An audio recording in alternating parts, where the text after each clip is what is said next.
It's not a beverage. It's not beer. It's not just a drink. We're actually making something that creates joy. It has a multi-level effect, economically, socially, emotionally, and it's an emotive thing. And when you put your nose to the glass and you see people close their eyes and they start thinking about it, you go, that's at a whole different level. Check the provenance of your producer. Be aware that we've got supermarkets in this country that own wineries and own vineyards. So they're owning paddock to plate. Where possible, support the farmer, support the country, support our rural, support small and support independent.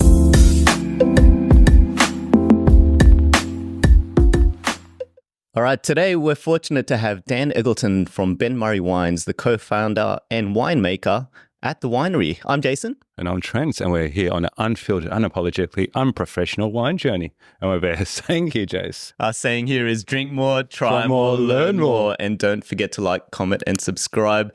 Dan, thank you so much for joining us. It's my pleasure, boys. It's fantastic to be here. It feels like you're a bit far from home. What brings you to Sydney? Yeah, a plane. It does seem a bit silly to be up here when I've still got grapes fermenting back in the Barossa. But I've come up to kick off the sales period, basically, as soon as I had a moment. Come up, see my trade contacts, meet with you guys, of course. That's number one reason. Of course. But, yeah, Ben Murray also, we sponsor my son's Australian Rules Football Club up here. So we had the Sponsors Day and corporate get-together yesterday, North Bondi Diggers Golf Club, and had a couple of quiet soda waters on the way around, and ended up back at the Golden Sheaf for a schnitzel and a nice. And a it always ends up at the Golden Sheaf, right? Nothing wrong with that. And it's a good pub, good schnitzel, and a good corporate day, really, to cross-pollinate across business. So really important. Good stuff. Yeah, enjoyed it. Well, before we dive into the interview, we always like to ask our guests the icebreaker questions. So get ready. I'll hand over to Trent. Question number one, is there a most memorable wine that you've had? Most memorable wine, if I get the vintage right, it'll be good. But I think it's about a 64 Paul Roger champagne. Wow, yeah. Which was pretty good. There's a long list, though. I had the pleasure of working with. What was the occasion for that one, the 64? I actually worked for Pernod Ricard for nearly 10 years. And I believe it was a function at Roland Flat at the winery. Yeah. And I happened to be working in the winemaking area at the time. And I stumbled upon this occasion and availed myself of a glass of the old Paul Roger. Yeah. But during that period, I actually worked alongside for a period with John Vickery. Wow. So I helped set up the 50 years of Vickery tastings. Yeah. And so to taste... Is that Vickery wines in Clare? John Vickery was Chateau Lyonnais, Leo Buring. Oh, yes. Yeah, legend, absolute legend. And he when Pernod Ricard took over Chateau Lyonnais, renamed it Richmond Grove, he came with the deal, and so did an amazing collection of Riesling. So, yeah. Why did that one stand out for you, though, in terms of made it so memorable? The champagne, because of its complexity and suppleness. Just to have a wine that aged with bubbles and it still had bead and it still had mousse after 50 odd years was like a testament to great winemaking. And it was so smooth. It was beautiful. Yeah, you could have bathed in it. Yeah. Next question. Favorite grape varietal? Can I have two? Absolutely. Yes. Yeah. I think hero grapes for me would be Riesling and Grenache. Not Shiraz? No.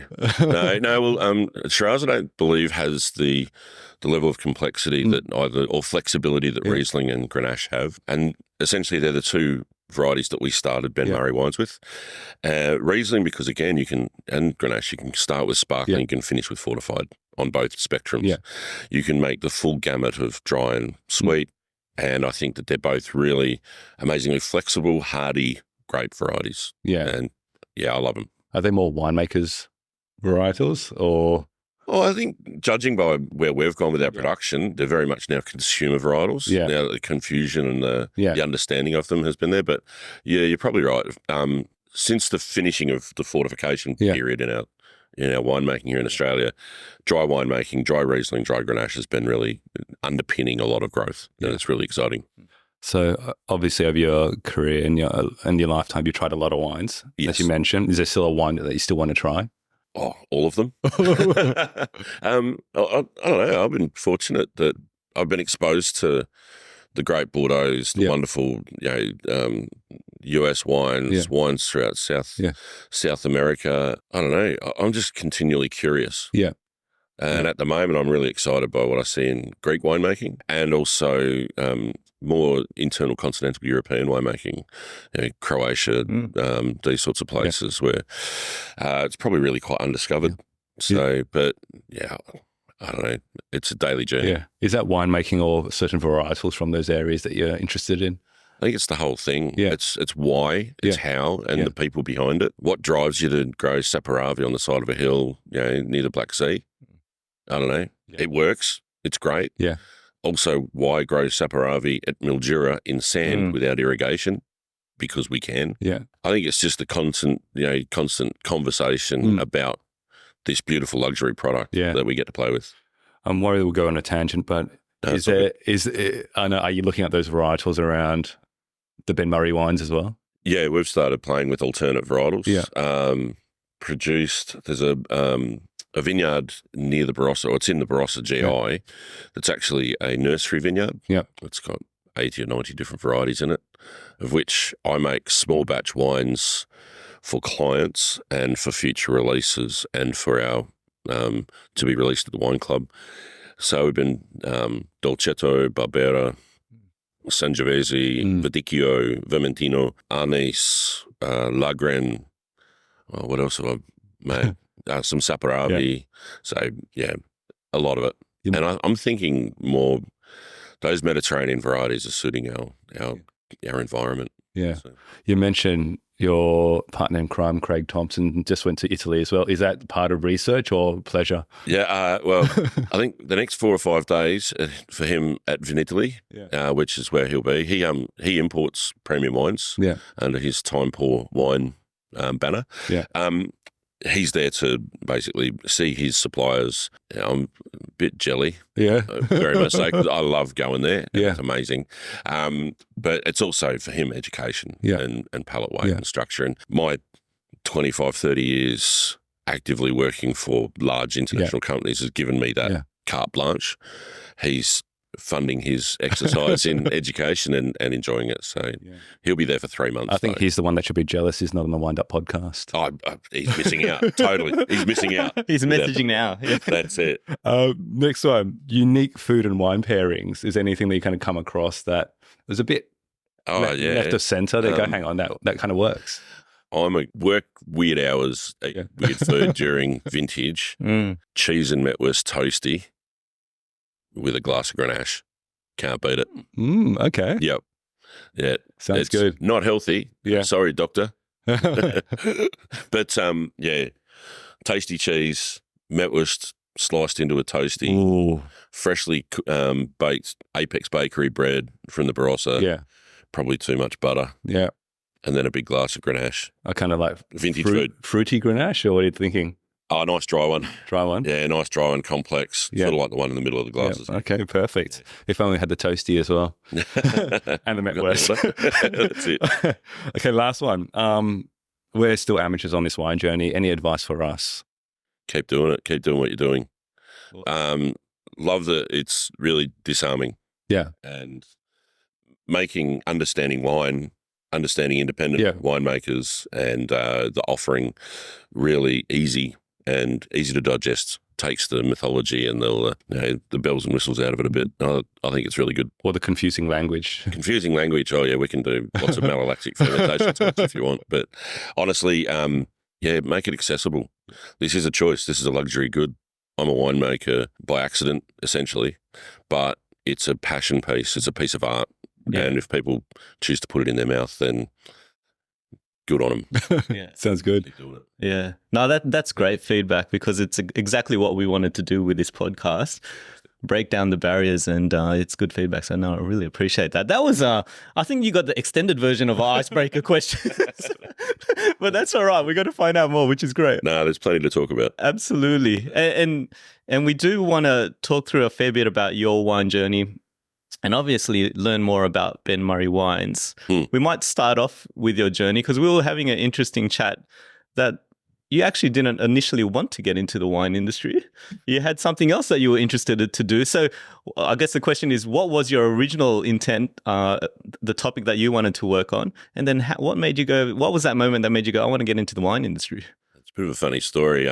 So my family background is Sunraysia grape growing soldier settler farm. So third generation I am. Worked on my family property from when I was a young teenager. Yeah. I used to visit from South Australia, or when I was even younger, we lived in Sydney here for a little bit, and visited the family farms down in the Sunraysia. And grapes, when they got picked and they went away in the truck, I didn't know where they went. I remember being about 15 and thinking that I saw a bottle of Chardonnay on somebody's shelf and thought, why have they got olive oil in a wine rack? So I naive to it, completely naive to it. It wasn't part of my life. It wasn't part of my culture. I needed a job when I was 18, and the early 1990s were really bad for employment and post-high school students here in Australia. I wanted to be a graphic artist. Yeah. Yeah, I wanted to paint and sculpt and do a whole heap of stuff. Well, I didn't have the luxury of doing that. I come from nothing. So I could kick a ball, and I was a pretty handy country footballer, apparently. Some people say I was a thug, but anyway. But I met a girl. That girl's mum said, if you want to keep hanging around my daughter, I'll get you a real job. And that real job ended up being at the end of the bottling line at Jacobs Creek in the early 1990s, packing boxes of Jacobs Creek onto pallets to go off to around the world. And something triggered, and within 18 months from being an 18-year-old kid just at the end of the line, I was actually starting up and shutting down one of the production lines. And back in those days, it was against the work laws for a junior to be doing seniors work. So there was discussions with unions and what have you. And before I knew it, I was made an offer. Somebody must have seen what I was wanting to do and where I was going and my interest. And I ended up being parachuted into winemaking laboratory at the Roll and Flat Winery for Pernod Ricard and Orlando Wines. From there, I did they used to do an internal qualification in wine production, and I don't believe that they do it anymore, but I ended up doing that for the next 5 years, and worked in every area of the wine industry. And so by the time I'm 26, I had a job offer to go and work for a family-owned wine company in the Barossa Valley as their functions manager, and I ended up within 6 months being their general manager, and I did that for 5 or 6 years, traveling the world, selling wine and overseeing all elements of production, export, and everything. In your 20s, that's fantastic. Yeah, it's pretty amazing. Came out of nowhere. And as you can see, I don't mind talking. Yeah. And communication's the key. And I suppose I faked it till I made it. Yeah. But was it an organic progression, or did you actually have a goal in mind that you wanted to be GM or you wanted to be your own winemaker at some point? I think once you start down that journey in this industry, if you get bitten by the bug, the progression is to produce. That's the end goal. At the end of the day, you want to experience what it's like to plant a vine, to pick the fruit, to make the wine, and then to have somebody else go, hey, you did all right.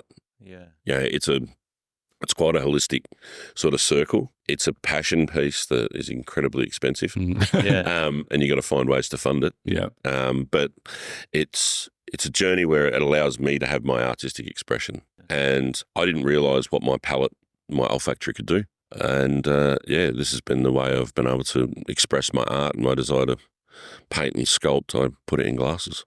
Sounds beautiful. When did that wine bug kind of hit you then? Was that when you're at Pernod Ricard? Yeah. I think it was probably 6 months into working shift work on the bottling line. Yeah. And listening to how some of those older winemakers would come down the line and assess wine, I'm like, it's almost singing. It's almost like there's a love for this product. They weren't just knocking out Jacobs Creek. There's actually a passion for it. And when you start listening to people and how they get emotionally invested into this production, you go, wow, it gives it a whole different. You could do chemistry. Yeah. We can smash grapes and make wine. That's a process. It's science. But when you're listening to how people communicate about it and the way it makes them feel and the passion, then you go, right, that's gone into a whole new spectrum. You're at a whole different level of, it's not a beverage, it's not beer, it's not just a drink. we're not making engine oil. We're actually making something that creates joy.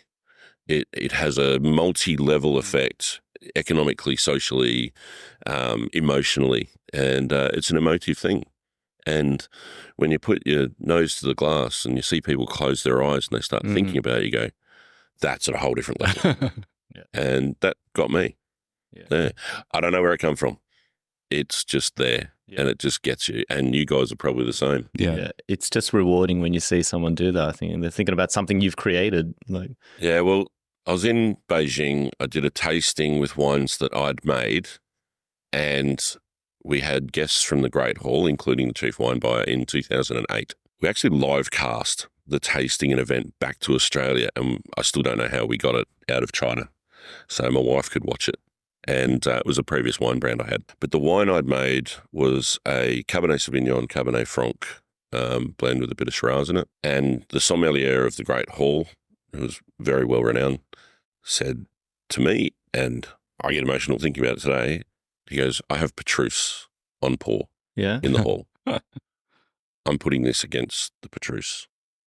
Wow. Now, I'm not saying I'm as good as winemaker as the guys at Petrus in any way, shape or form, but to have somebody that I didn't know from Adam have that glass and taste it, and he tasted that glass over 2 hours. I'm like, I actually got really emotional. I sort of lost it for a bit. You know, understandably. If you know, you can drive a car or you could be Jack Brabham. You know, there's a big difference. And to have somebody that knows this stuff that doesn't know me, and there's no financial gain, there is no reason for them to make such a comparison. In another country, in another country, in a whole new setting. But did you know though, with that wine, that you had that belief that I know this is great?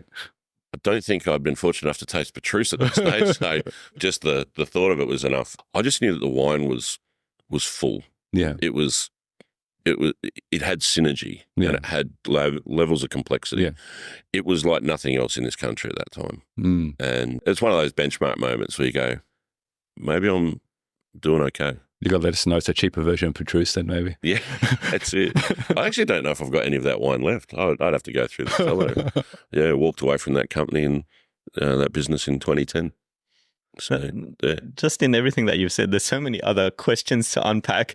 And before we get to it, I do want to discuss Ben Murray wines and the statement about who is Ben Murray. Who is Ben Murray? But also, what is it that you're looking to achieve through the winery? So, who is Ben Murray? So, Ben Murray I'm Daniel Benjamin, and my business partner that helped start all of this, the co-founder, is Craig Murray Thompson. We came out of that previous wine company with a relationship. He was a grape supplier and was associated in another manner. We'd met through that wine company. When that previous relationship fell over, the amazing friendship that I'd forged with Craig, and his love for wine, and he wanted to get out of finance, and he helped me emotionally. He's a great life coach. I went through a really dark time in 2010, and if it wasn't for Craig Thompson, dare I say it, I don't know if I'd be sitting at this table today. Oh, wow. He's a very powerful person, not as powerful or as equal as my wife. No one Tanya. is. No one is. But no, Craig's influence on my life has been huge, and it can't be underestimated.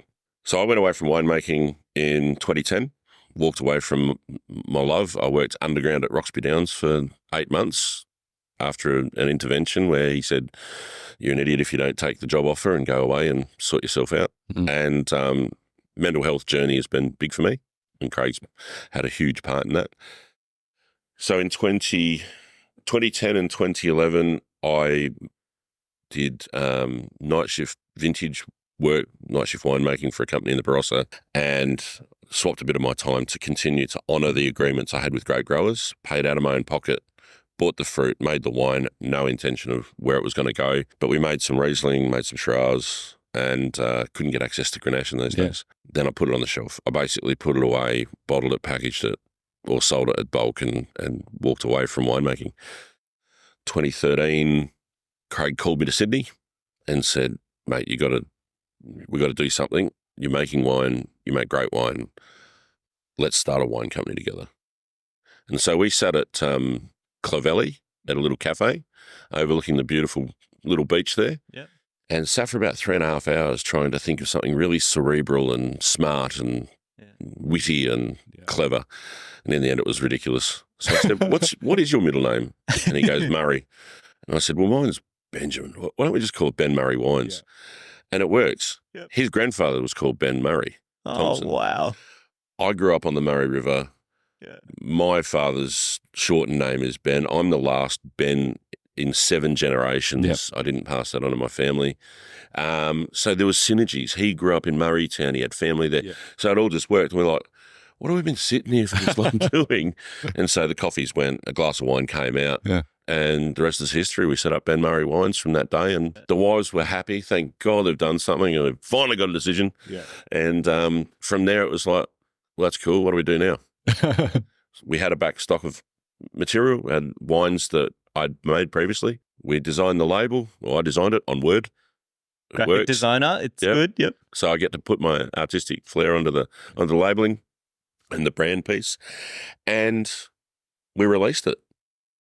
And people liked it, which was even better. Yeah. And, from there, the journey's been building. Since then, we've, done that. So that's who Ben Murray is. He's a combination of 2 people. Yeah. And gets away with a lot. And underpinning that is a great friendship, which is great. And I love, honestly. Yeah. I love him. And it's the same with Trent and I. Underpinning this podcast is a great friendship. What's your middle name? It's Chinese, so I don't know. It's Chinese, and mine's Clark, so I don't think it's going to work. We're not going to change the wine podcast to that. But that's good insight into Ben Murray Wines. Yeah, that's it. But you talked about, it's a very small producer, right? Ben Murray Wines. Yeah, we're 50 tons. And then we think about Barossa, how big it is as well. Yeah. How does that work, being a small producer in the Barossa? It's tough. Yeah. It's tough. You really have to be prepared to create exceptional wines and stand by your ethos and stand by what you want to achieve. Mm-hmm. And it means you don't compromise either. That's no shortcuts. Yeah. If you set a standard for yourself, that's what it needs to be. And in all of my learning over 30, I'm in my 34th harvest. I know I don't look that old, but it's taking away all the stuff that actually doesn't make you better, removing that and bringing more focus down into what does make this product exactly what you want it to be. And at the end of the day, that means you lose some processes, or you discard some product, or you degrade it and you move it on. That's what you have to do. Or you don't pick the fruit. Yeah. But it's about disciplines and being really focused on that. That's the key. Yeah. So it's a funny environment, the Barossa, because you've got the 5 of the biggest wine companies in Australia and 2 of the biggest in the world based out of there. And yet I deal on micro levels. Like, we've made wine in half-ton bins this year, and it's that's the art, that's the colour, the light and shade of our industry. And I think just to put that in perspective, like, how many cases are you guys producing? About 3,000 cases. 3,500 cases. And like a Yalumba or Penfold. 2,000 and a lot. Yeah. So 2,000 vintage, I worked on the crusher at Richmond Grove, and we crushed 65,000 tonnes of red grapes only. 65,000 tonnes. Puts it in perspective. You mentioned ethos. So on your website, it said, crafting premium small batch wines made from elegance and texture and with layers of stories and experience encased within the bottle. And then also talks about the style and elegance of French and Italian winemaking is a key component of Ben Murray's method of crafting wine. So can you elaborate on that a bit more in terms of that ethos of the wines that you're creating?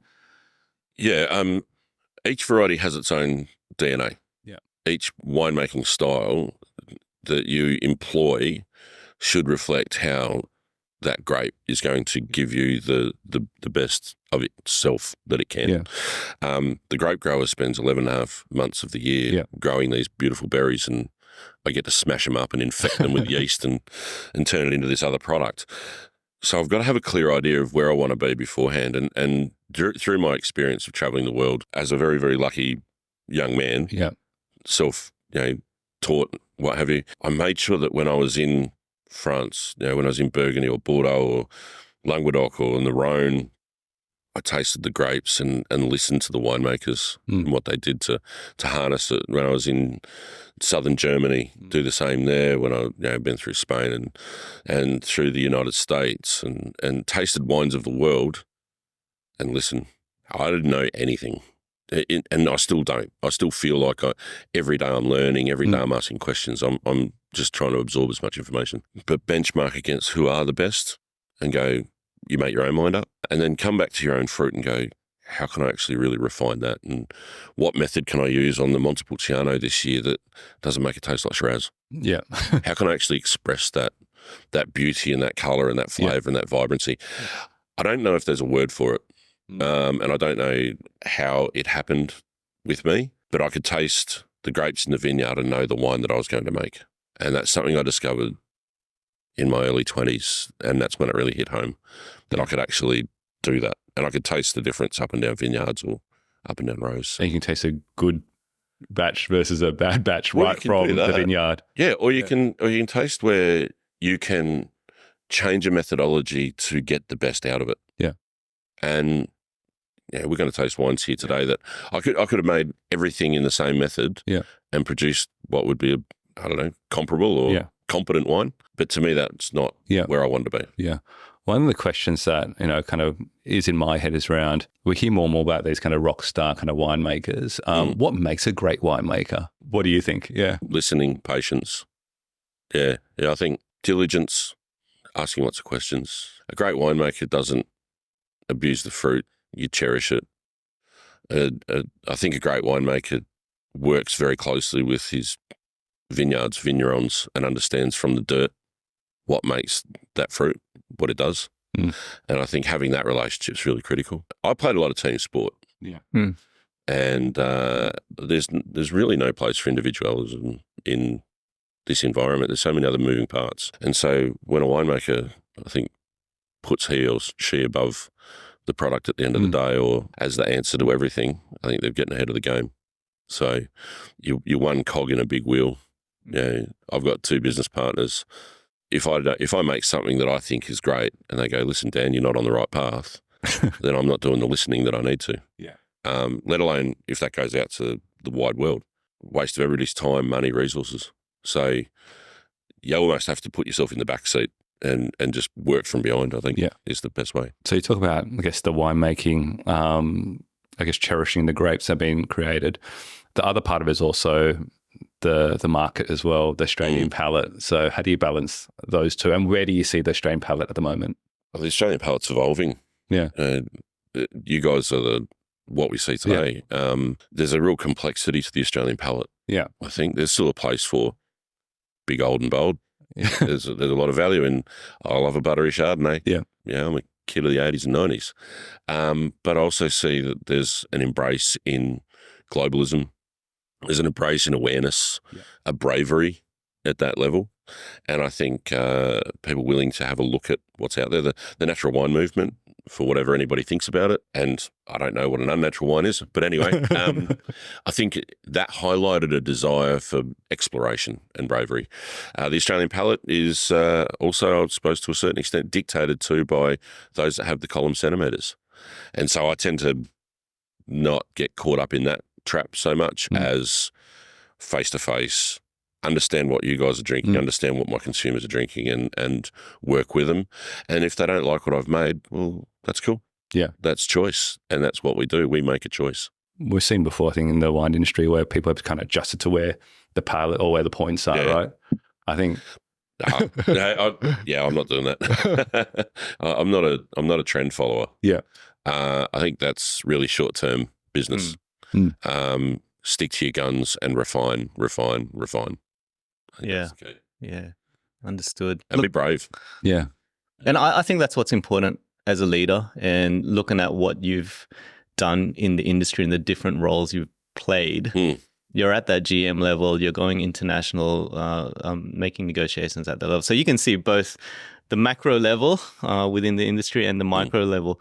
Keeping that in mind, like we've talked about, they're a premium boutique business and there's a lot of large other players in there. How do we get your voice out there to to the consumers, to people like us, so we have visibility of what you have to offer when you've got such big key players out there that you're competing against? Yeah, I think I go back to that bravery piece where we're actually holding our position as fiercely independent. It's too easy to go, hell, I'll make an approach to a big bulk sale and move it out there and hope that it gets some traction. We're pretty much, we are all in agreement inside our little business that part of that bravery piece is about saying we're actually going to hold firm and be independent. And I think we're here for generations. I've got children that are talking about being involved in the business. Next generation. It's not about me. Yeah. It takes 100 years to go grow a wonderful grapevine. I'm not going to be here in 100 years. Yeah. So I think we need to be continuing to just slowly let the water drip on the stone and wear it out in a way, and keep doing things like this. Communicate clearly, communicate consistently, keep producing a good product. And, we sell pretty well for a very small company where we're offering what we believe is really good value for money and honesty and integrity in what we produce. Yeah. So we'll just keep chipping away. So that roll around we've got a lot of friends that drink beer. They're very fearful of having wine, right. And I drink beer as well. Yeah. But it's that step to go, look, wine's a bit complicated. Beer, love it. Let's just stick with it. How do you convince people to kind of make that jump and go explore the world of wine? What is it that needs to change? I don't know if I've got the answer for that. I think having guys like you guys doing what you're doing, it breaks down these media, using these medium to demystify wine is the key. It's not a big evil thing. It's not over complex. It's wonderfully enjoyable. Yeah. I think every now and then just keep tipping it in their cup and hopefully they'll come around. I think when we talked about the Australian palate, I do think people are getting a bit more curious now about wine. Yeah. And you kind of talk about you create craft wine, and we had that kind of shift in beers with craft beers. Absolutely. Yeah. So there's some freaky beers out there. I know there is. Wines too. So I do think kind of how you're talking about in terms of craft wines, smaller batch, and we've seen that a lot more as well. The kind of smaller wineries producing, in under 10 hectares type of. Oh, absolutely. Vineyards, creating spectacular wine. So I think it's just that continual trying, exploring, bit of the marketing as well, just to try different things. Our thing here in Australia, though, is we're dominated by 2 or 3 massive retailers. We're dominated by a barrage of communication, cheap, easy, mass-produced. And I wonder if you're not, and I've been in the game for so long now, but if I was a new trier, it's almost an assault. Yeah. Isn't it? It's like it is. The wall of sound, the noise, the continual barrage of information. And it must be really confusing for a lot of people. Yes. I think that's where I reckon free media such as podcasts and Insta and all that sort of stuff, where people can get a snippet of, wow, hang on, I haven't seen that 73 times while I'm trying to watch the cricket on the telly being slammed down my throat. There's actually something really interesting here. It's made by a human. It's got a face. It's got blood, sweat and tears, and it's got a story. Yeah. And it's not that much more expensive, so I'll give that a go. I think maybe that's where we start to see breakdown. Yeah, I think people get confused on what they default to is the big players, which is Dan Murphy's or vintage sellers, and they go there and can I openly, unashamedly say that there is no way in hell you will see Ben Murray wines on the shelf of big retail. Yeah, and that's a great thing. Just will not. Yeah. I think that's why we say we have to kind of explore those independents and trying to find out those different wines, those kind of craft wines, as we kind of say it as well. That's it. Yeah. Ben Murray wines, it's not estate grown, it's growers, grapes, supporting. So majority of our fruit is from growers, from family growers, multi-generational growers, people that I've had a relationship for a very long time. But we have got the small vineyard in Lindok, which is Craig's vineyard, which we're resurrecting, and old dry-grown bushvine vineyard. And at the winery property, we're planting 5 acres of Grenache on old ground that was a victim of the vine pool. Yeah, So we're replanting. I guess the other question is, so now you have a winery. Is it actually a cellar door? How do we actually try Ben Murray wines? Yeah, well, no, we don't do a cellar door. We don't have a sign on the roadside. You have to drive through a winding path to get to our winery.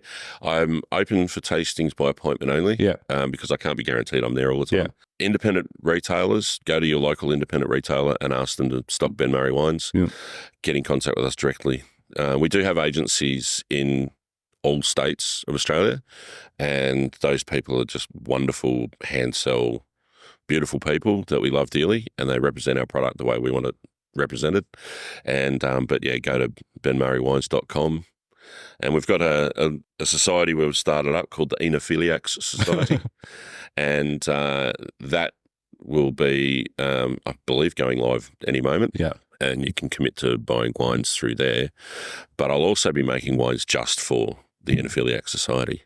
So we hold back a special barrel, we bottle off a small batch of cuvee, and they're little treasures that you'll be able to find there. Fantastic. I think we'll start trying the wines. I'm getting thirsty. Absolutely. And then we'll keep on asking some questions. So let's start with Eden Valley Riesling 2023. Yep. Very small batch wine. So what should we seeing, smelling, tasting? So all of my winemaking is wild yeast.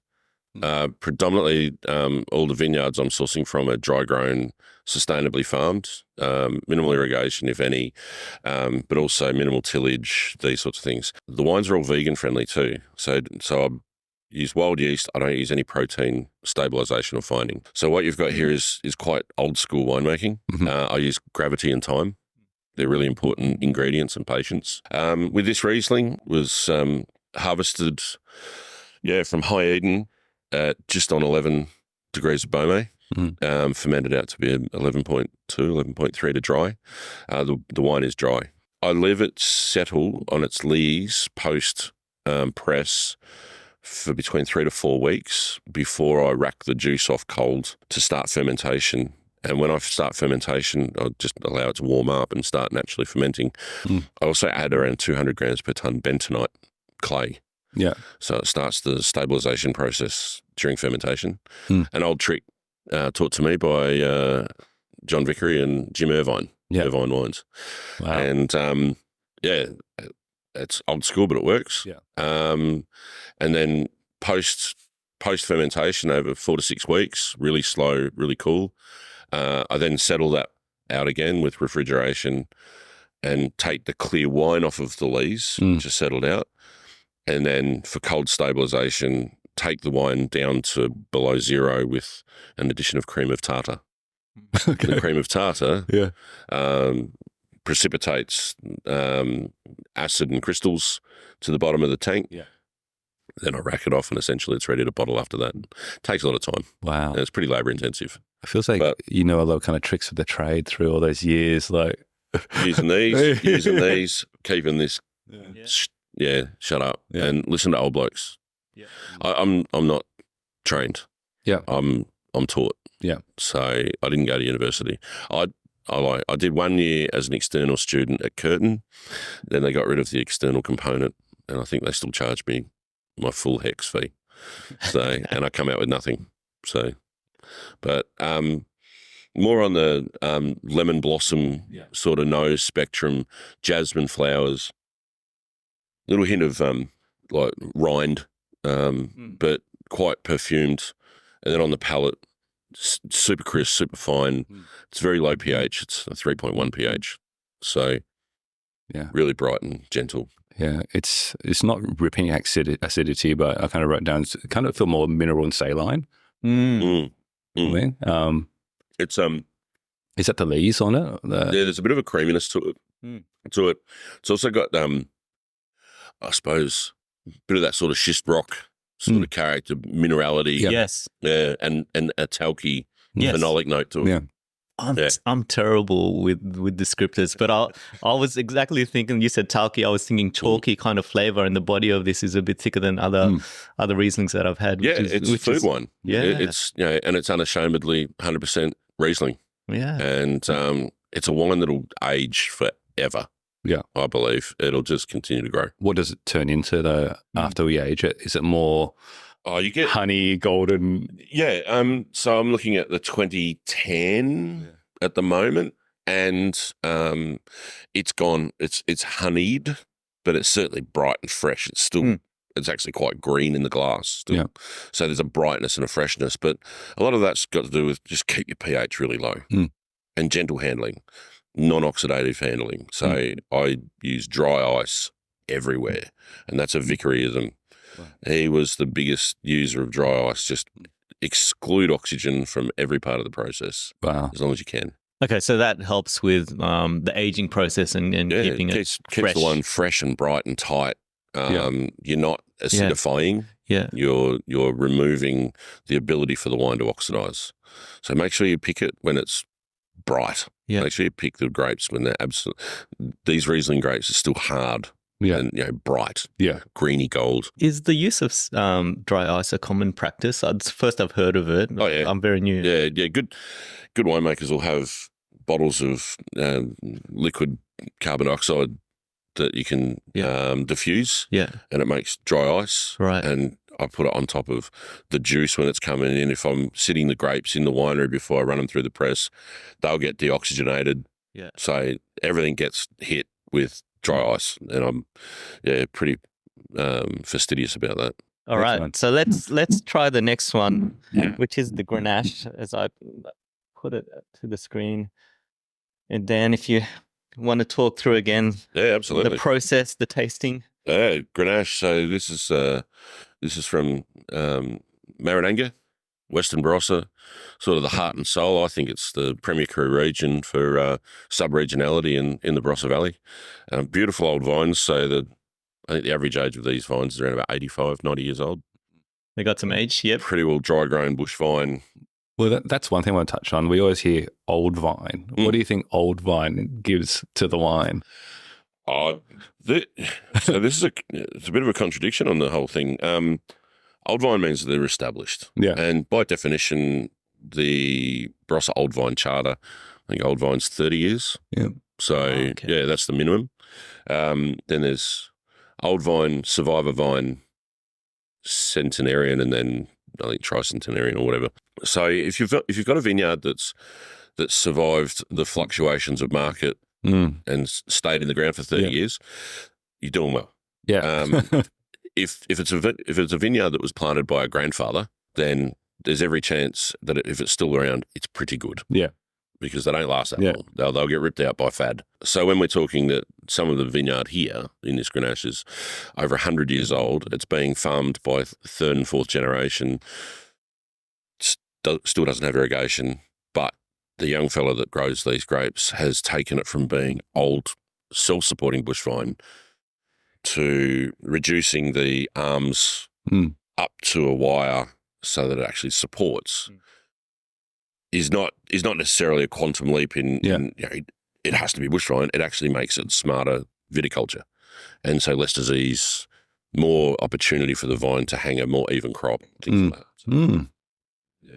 So, I think there's a great place for making amazing wines out of young vines. Yeah, if you know what you're doing, and you've got a really good vineyard. Similarly, there's some old vine that is really quite ordinary, but generally they're just lucky to still be in the ground. Yeah, I feel that's been like a marketing thing of recent times. Everything's like been old vine, old vine, old vine, old vine, or well, it's also the designation. Yeah, so it's probably the closest thing we've got to appellation controllee in a certain extent, and that's something I'm pretty passionate about. And just to kind of delve into that as well, you spoke about the sub-regions. Is that something you're trying to drive within the Barossa? I think the Barossa as a whole has been doing it. Yeah. So with the Barossa Grounds Project and understanding sub-regionality, Rick Burge, I believe, did a study of the 100-plus mesoclimates in the Barossa region. Yeah. And since then, the Barossa has also identified that there's little parcels of fruit coming from little tiny hollows and dips that are completely different. I've got a vineyard near us that's got beach sand and it's on top of a hill. Yeah. Wow. So there's a lot of influence from when the joint was either massive mountains or undersea. Yeah. Yep. And so we've got to understand that as well. It's an ongoing journey. It's a learning. This Grenache, Old Vine Marananga, Old Vine, there we go. But there's a little bit of young fruit in this from the same vineyard. I destem the berry from the ruckus, from the frame that it hangs on, and then I add back about 15% of the stalks back into the ferment. At the point of time that the grapes are hand harvested and they're ready to be turned into wine, I want that berry not to have anything go back into the stalk. So I want the berry to speak, and I only destem. I don't crush the grapes. We then bin tip into open fermenter, and I let it sit for 3 or 4 days before we turn the cooling off of the fermenter. I turn the cooling off the fermenter and then allow it to naturally start fermenting. Yeah. And we cap plunge. So, pigeage is the old methodology. Oh, that's you going at a time. That's just on the end of it, stamping it over. Yeah. And, keeping that cap wet. And do that generally for 30 days on skins before we press it out to tank to settle and then straight to French oak. I definitely get that kind of stemmy branchiness coming through. I said kind of like dusty, earthy kind of clay for Grenache, but still has that kind of brightness around acidity kind of balancing through. I think this is a gorgeous one.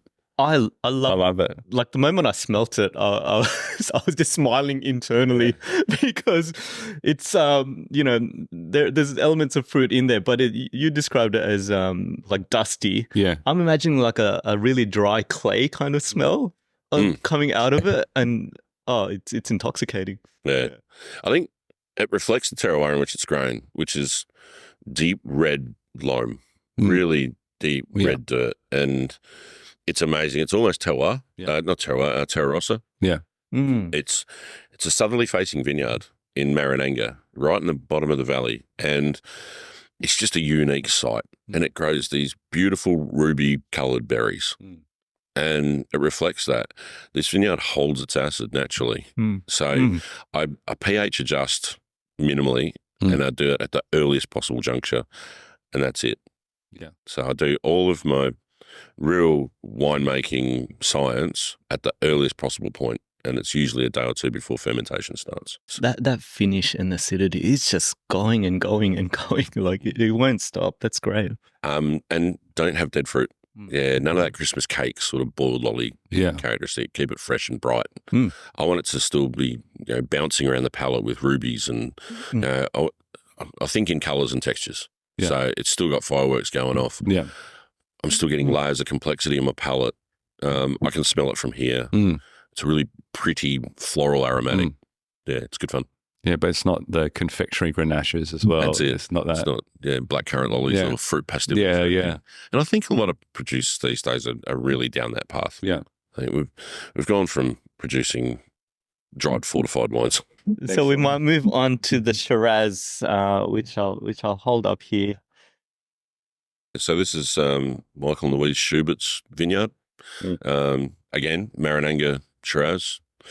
We had been producing a Shiraz from the Neldner vineyards on Neldner Road, but the proximity to the value proposition on where that fruit was going was too great. So I had to find another provider of Shiraz, and Michael and Louise are great family friends of ours. And it's just a beautiful east-west facing vineyard. It's not the oldest vineyard in the world. I think it's probably been back in the ground now 20 years after vine pulling once upon a time having Chardonnay grown on the block. There was a fad. But Michael and Louise does a majority of the viticulture because Michael still works Moomba gas fields. So he's a fly-in, fly-out worker, and having 2 or 3 jobs is not uncommon for a grape grower. So it's the way to make the ends meet. But this, from the moment I tasted it, I looked at this fruit and I went, "Wow, this has just got this beautiful balance. It's got this richness and litheness in the fruit on the vine, and it hangs a beautiful crop." Again, not hand picked. This is machine harvested. It makes sense to machine harvest this block. It's nearly $1,000 a ton to hand pick. Wow. So machine harvesting is around $650 an hour. So the economics stack up when you're doing 10 or 15 tonne of Shiraz. Destemmed again. So the harvester operator, Sam Dahl, it's amazing. Destemmed again at the winery and bin to open fermenter. And on this one, I do pump the juice over. So I use a pump over method. And I delistage, so drain off the juice as it's fermenting into a tank, refrigerate the tank, and then pump the cold ferment over the top of the cap. Do that twice a day. Well, and what does that do in terms of impact to the wine? It's about polymerization of tannins. So what we do is we elongate the tannin structure by cooling the juice and having less juice in contact with the skins in the open fermenter, and then having just a juice ferment going. So it's about softening the tannins and elongating them, and not actually smashing the berries. Yeah. And so then you drain off through the bottom of the fermenter into a tank, pump the juice over top gently. It's intense. Like, when you explain that's what resonates in terms of the tasting that I'm having. Like, the tannins are quite soft, and they're quite lengthy as well. Is that what you're getting? Lengthy and kind of dustiness. The kind of dusty tannins, and it's very approachable now. It's not some of the kind of the really big Shirazes. It feels like it's got a kind of juiciness to it. It does. Around it. But it's also classic Shiraz around like blackberries, plums. Yeah, and it's got a brightness to it. Yeah. It's in that blue fruit spectrum. Yeah. It is a big Shiraz. Yeah. It's unashamedly over 14.5% alcohol. It's got 30 days skin contact. It's gone into a big chunk of French oak, and there's 20 to 30% new oak in this. So it's all there. It's layers and it's building, but keeping it lithe, keeping it vibrant, keeping it really enjoyable is the key. And again, food wine.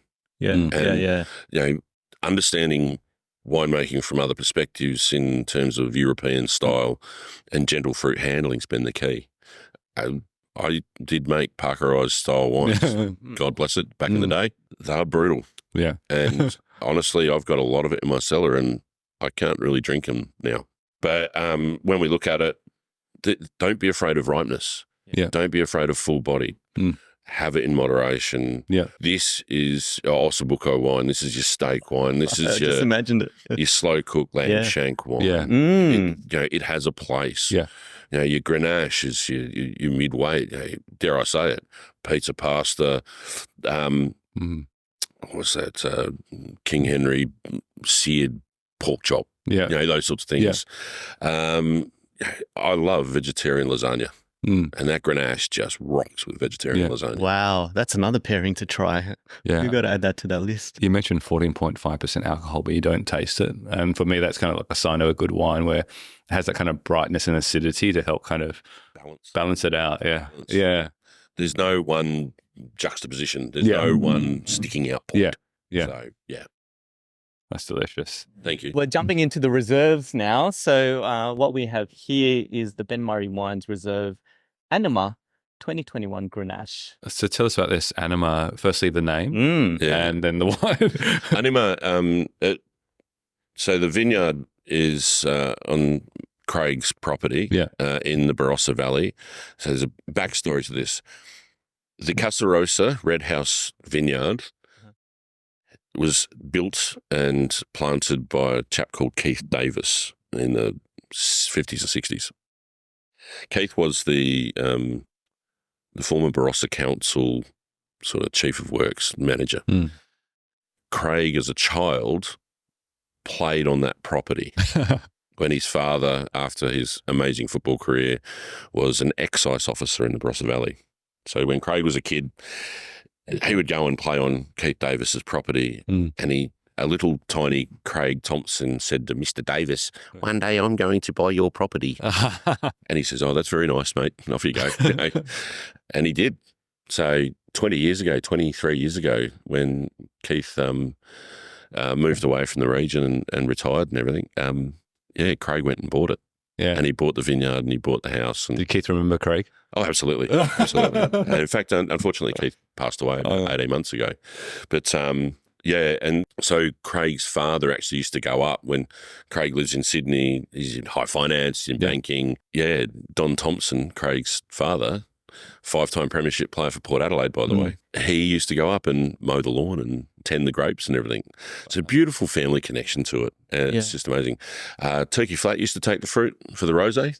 And then I took the fruit in our previous relationship in the other wine company I was in and started resurrecting the vineyard. And it's a 10-year labour of love now that we've now got all these beautiful old bush vines growing with young bush vines around them. And then either side of that block, we've actually planted Gruyere-style vineyard. So 1 metre by 1.5 metre plantings, totally non-mechanical vineyard. What does that do? Creates competition, intensifies flavour. It forces the vine to really work. And so so everything's hand tended. I do that. Yeah. I mow it. I whippersnipper it. I weed it. I hand spray it if it needs spraying. But this year we didn't use any sprays. It's non-irrigated. I hand prune it and hand pick it. Wow. So everything. Wow. Yeah. It's probably the last. It's a clos. So it's a gated. It's the only vineyard left inside Lyndoch in the southern end of the Barossa Valley. And the terroir it's grown is more reminiscent of Nuit Saint-Georges. So with, it's got a little bit of gravier. It's got red loam that goes over a white calcite shelf, which is where the water resides. Yeah. It's been complicated and, disturbed by housing development all around it.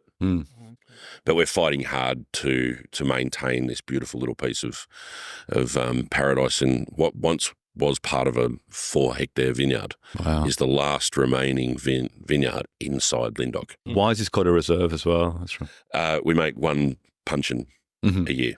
It makes 500 bottles. Reserve because it deserves it. Yeah. It's unique in that it's 80 days on skins. It's full carbonic maceration. Yeah. If I made this wine the way I made our base Grenache, it falls over. It doesn't work. It just doesn't happen. Yeah. I had to find almost Burgundian methodology to make this wine. And so it's labour intensive. It's a reward of patience essentially. And it takes a lot of care to make a supple wine of this complexity. It's really odd because to me it's both intense but elegant at the same time. Like the scent of I don't know if it's the earth and the soil is a lot stronger, but also on the palate it's still softer. I put deeper but also restrained as well. Yeah. It's again, it's layers of complexity. Yeah. And like I said before, I'm a big fan of polymerizing tannins. Yeah. Really creating length on the palate. Yeah. Aromatically, it has some resemblance to Pinot Noir. And a lot of people sort of say, warm climate Pinots, Grenache and all that sort of stuff. The ground in which it's grown resembles that. It resembles that sort of wash away gully Burgundy, upper Burgundy, and matched with a fine grained French oak puncheon that it resides in for 18 months before it's bottled. Yeah. It just gets all these hallmarks. It's not all to do with the stalks. It's to do with the tannin balance. It's to do with the pH. It's creating length and complexity with beauty and power. And beauty and power together. That's what sums it up, I think. Yeah, that's great. Is there stems in this as well? Or? Yeah, it's all stems. All stems. So destemmed, handpicked, destemmed, and then all the stems put back in. And only pigeage. Yeah. So fermented for until dry, I think it usually runs at about 25 to 28 days, but then I enclose the fermenter with bio cling film, dry ice it, shut it down, put it to the back of the winery for another 50, 60, 70 days. It's got like that then kind basket pressed. Yeah, it's got that back end of that kind of vineyard that can come through as well. Yeah, there's a little bit of that coconutty vanilla on the oak. Yeah. But again, it's really quite low pH. It's 3.3. Yeah. So brightness, freshness, fullness. Yeah. That's a very interesting wine. Yeah. It's my take on Premier Cru. No, this is what I feel. It's a clos. It's Premier Cru style winemaking that resembles. It pays respect to the vineyard. And so let's try the Shiraz. So this is the Reserve Old Vine Shiraz 2020 from Ben Murray Wines. Yeah, again, really limited production. It's a big boy. How limited is it though? It is I'm trying to think, 800 bottles. Yeah. I took 500 bottles of the Reserve Grenache and 800 bottles of the Reserve Shiraz. So this is Marananga, as I always say? Yep. So what's the difference between this Reserve versus the other? Our base Shiraz. Yeah. Yeah, the white label Shiraz, it's about 2 kilometres and a couple of hills. So old vines from Neldner Road at Marananga, a lot lower in altitude, completely different soil type, completely different viticulture. And the power in this fruit is just next level. And it does show where terroir has such an influence. So south facing as opposed to an east-west running, more exposed vineyard situation for our base Shiraz. Much lower yielding, much more intense. And the viticulture is almost bordering on extreme. So as far as minimising the impact of the influences of water and the bunch sizes are the size of the palm of my hand. Yeah. So intensity and purity of fruit. Yeah. It's definitely intense. It's intense. But not to the point where I'm not to the point where it's knocking your head off in kind of that. It's still got the restraint in there. It's just intensifying all of the different flavors and scents that you have. Absolutely. Yeah. Again, we talk about building layers. It's layers of complexity across the palate of the aromatics. Again, it's not shy. It is 15% alcohol. Yeah. I feel this is the one that you want to age, though. Restraint. You can age all of them. Yeah. Or you can drink them. You know, that's the beauty about if you've got everything in balance, the changes take far longer to occur. Right. And that means you've got to take your time when you're making the wine to build the capability into the wine to age slowly to a point where it's bottled, but then to mature post-bottling very slowly. Yeah. And I think that's the mark of good grapefruit. And that's where it starts. Yeah, well, what I get from this one is it has this intense perfume to it, which isn't, it's not that kind of, you mentioned the kind of the jamminess, it has that kind of violets. Absolutely. Kind of jumps out at you. Yeah. Yeah. Almost jasmine flowers and things like that. It's potpourri. Yeah, but not the kind of potpourri from your grandma. It's quite not. It's also got an underlying black pepper, warm black pepper, and a bit of iodine and soy and things like that. So quite lengthy and complex. Cordites, black notes. For me, it's very granular and really dark. Yeah, brooding. The iodine and soy in that finish really stands out, and it's a long finish. I think because you're a barrel guy as well, you know how to use the barrels with the wines. Like, I have those kind of, there's undertones of that, again, those smoky vanilla kind of come through, but it's very integrated. It's very subtle. Restrained. Yeah. So none of the reds get racked and returned. So they sit on lees for a very long time. So you end up with this also creaminess. Yeah, that's exactly it. Yeah. So mouth-filling. This has been really enjoyable. I guess the thing that I kind of think about is these are fantastic wines, but then what's next for Ben Murray Wines? Oh, we've got some exciting stuff happening. We really do.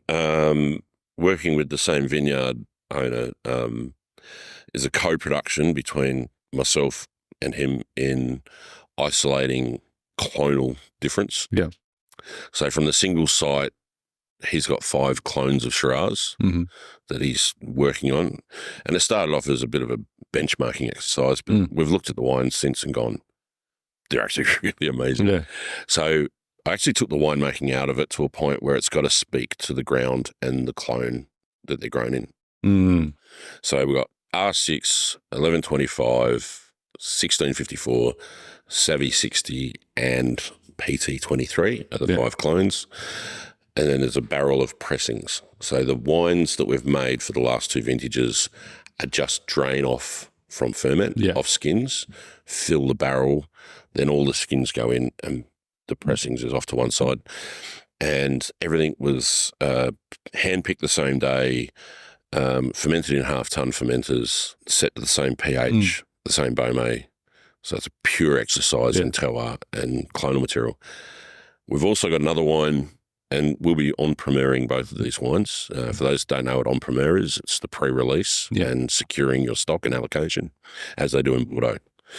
We'll be on-premiering also a second wine that is essentially the section selection, so the best of what I'm allowed to access off of that little tiny block. And that spent 40 days on skins in ferment, and it was basket pressed to a stainless steel vessel and sat on gross lees with no oak and no sulphur for 11 months before it was put to barrel.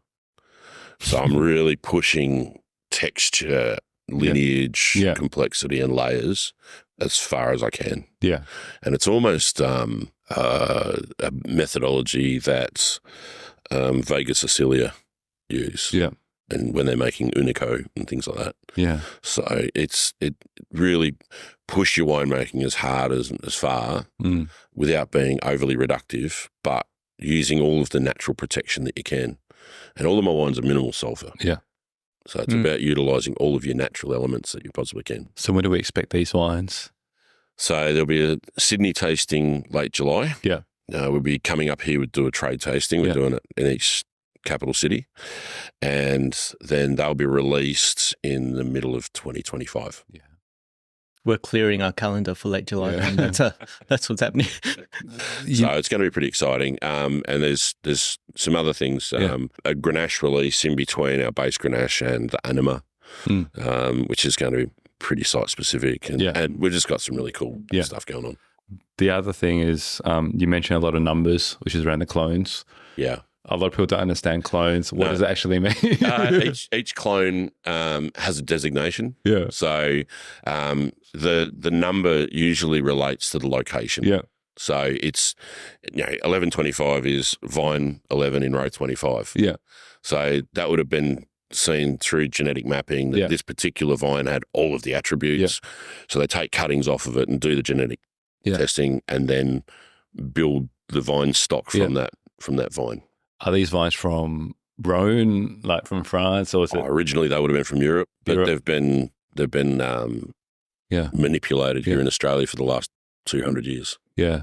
And how obvious is the differences between clonal differences? You'll have to try it. You have to try it, okay. But I can tell you, each wine has its own fingerprint, its own individual element. Yeah. They're all sitting in the same barrel. They've all been made exactly the same way. So the varietal actually stands out. They have difference. It's really, really amazing to see.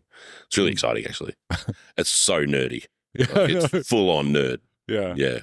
Wine nerd. I think you'd go the nerd thing really because of the art driver. I feel like you're someone that wants to create someone of beauty. So you're going to find out, how do I do that? And I think that's what expresses itself in these wines, which is fantastic. We're really fortunate to have you here in Sydney on site and sharing these wines. And I'm so excited that we've got to try it. As we wind up, is there any last messages that you want to share to the community about Ben Murray Wines, about the industry, anything? Yeah, absolutely. Buy Ben Murray Wines. Agree. That'd be nice. Support small. Support the family-owned and operated independent producer. There's a place for big commercial. Without big commercial, I don't have the next generation of premium wine drinkers coming through.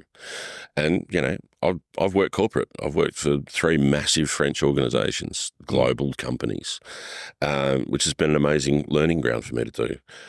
But check the provenance of your producer. Read the back label. Be aware that we've got supermarkets in this country that own wineries and own vineyards. So they're owning paddock to plate. Where possible, buy independent, support the mum and dad businesses, support the small producer. There's a program and a group that's called the First Families in Wine, run by Wine Australia. And it's got the likes of Yalumba and Taylor's and these fantastic multi-generational organisations. There's also the rest of us that are families in wine. And we're mum and dad producers. We've got kids coming through. And a lot of us are multi-generational. And we're as genuine and considered and passionate about our beautiful industry, our beautiful luxury industry, whether you're making a $6 bottle or a $600 bottle, our little industry, our boutique producers actually employ a lot of Australians. Yeah. Employ a lot of truck drivers and retailers and restaurateurs and what have you. And wine is a choice, but it's a great choice. It's actually, it's a fruit drink. It's a medium for people to have conversations. We've had a great conversation today. And I think support the farmer, support the country, support our rural, support small and support independent. Yeah. Trent, any last comments that you wanted to make? Again, I guess what we're trying to do is explore and also, in this case, kind of support small as well. And what really comes through is around, because it is small, there's that passion, that investment in the product that you might not get in some of the kind of other big players. And it's really kind of shone through in what we've tasted today. And I've been surprised in a sense, in terms of how good these wines are. And I'm not just saying that because it really is that good. Agreed. So go and try Ben Murray wines. It is really good wines. It's great. Yeah, completely agree. Give it a try. And the thing that to me that stands out the most is if we didn't have this opportunity to meet and I was just in my regular liquor shop that I'd go to, how would I know that these wines are so good, right? Yeah. And so to me, I've started to realize on this wine journey, there's an exposure to like 20% of wines in the industry that comes through a certain store. And then there's stores, and then there's a whole bunch of others, boutique wineries that are fantastic wines, such as Ben Murray wines. And I've got to make I've had the opportunity to try it, but how do we make that more accessible to everyone? Because we're missing out is the way I'm seeing it. I know the answer to that. It's through the Wind Up. Through the Wind Up podcast. That's why we're here. That's right. That's right. And that's a good way to wind this up. Dan, thank you so much for coming. We're really appreciative and sharing your journey and Ben Murray Wines overall. Definitely want to try more of what you've got to produce. For us here, what we like to say is drink more, try more, learn more. Thanks, everyone.